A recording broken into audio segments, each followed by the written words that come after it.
आज आम बनैबा बौल अमावस्या उपलक्षे गईठा पिठा बड़ सान समस्त को भारी भल लगे ये गईठा पिठा बनवाई। ये आज बौल अमावस्या जेहेतु मुझे गईठा रेसिपीटा शेयर करुच्ची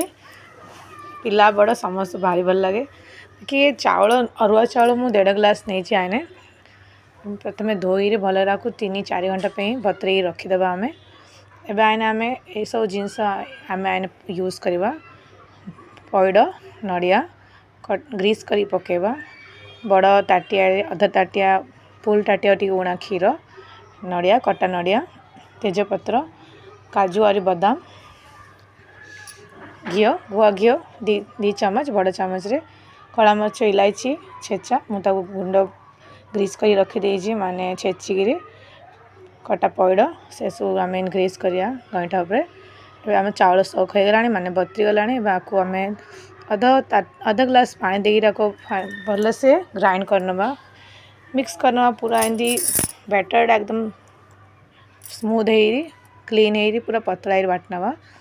आ टेक्सचर आम देखिए आम पतला बड़ा जो टाइप दरकार बेसी बड़ा नहीं बेसी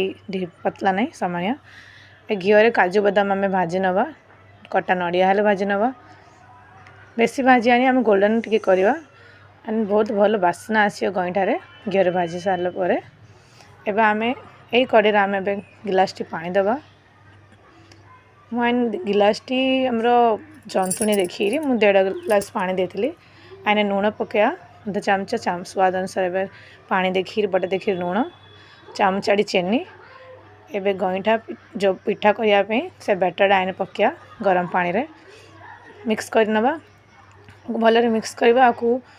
2-4 मिनट आपको आम सिझेवा कुक करवा ताकि सिझेले से जंतुणी पिरी बटाटा आमर जंतुणी पिरी हो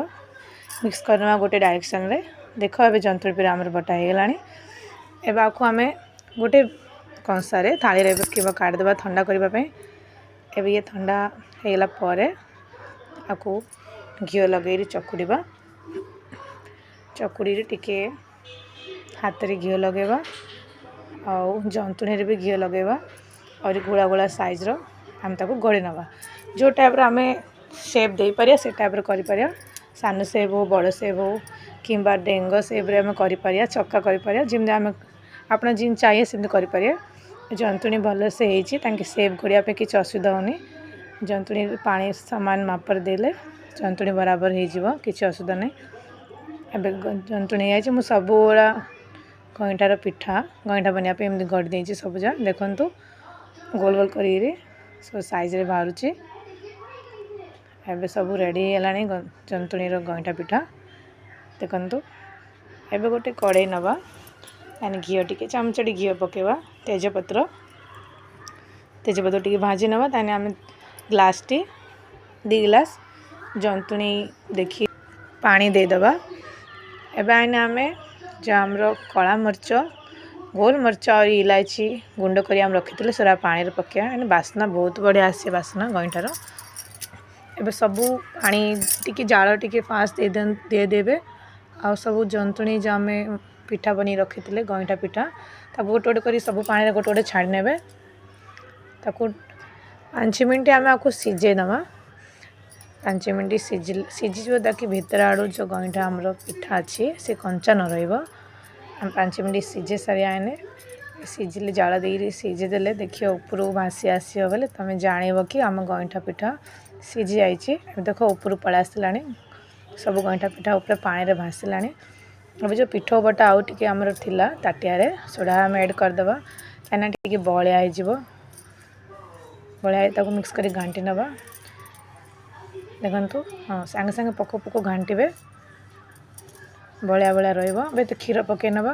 क्षीर ताटियाड़ी आमर जो थिला से क्षीर पूरा ताटियाड़ी पकईदे स्वाद मीठा अनुसार आम चीनी आने पकेवा जी मीठा आप खाई पारे से हिसाब से एवं आमर गईठा तो बनी रेडी हो आने आम ड्राई फ्रूट्स ऐड करवा जो आम घी भाजी रखी थे काजू बादाम नड़िया गड़ी देखु टेक्सचर देखु एवं आम पइड कोरा जो से पकईदे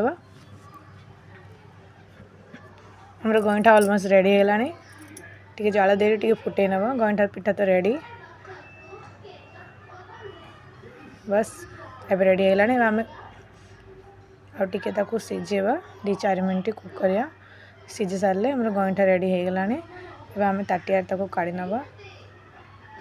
देखंतु को टाइप रो आमर गईठा पिठा बनी रेडी है गईठा रेडी है बहुत ही स्वादिष्ट आमर गईठा बनथिला ए रेसिपीटा आपण माने जरूर ट्राए करंतु मु आपण मन को ए रेसिपीटा डिटेल रे शेयर करिछि वीडियो को लाइक करतु चैनल को सब्सक्राइब करंतु एंड शेयर करंतु कमेंट करंतु आम ओडिशा आम संस्कृति आम रिचुअल्स सब देखिबा पई जानिया पई मो चैनल को सब्सक्राइब करंतु आम ओडिशा आम संस्कृति आम रिचुअल्स ओडिशा रो आउ गोटे डिश रे आउ गोटे रेसिपी रे मु पुणी नहीं कि आसबी चैनल को चैनल रहूची जय जगन्नाथ नमस्ते।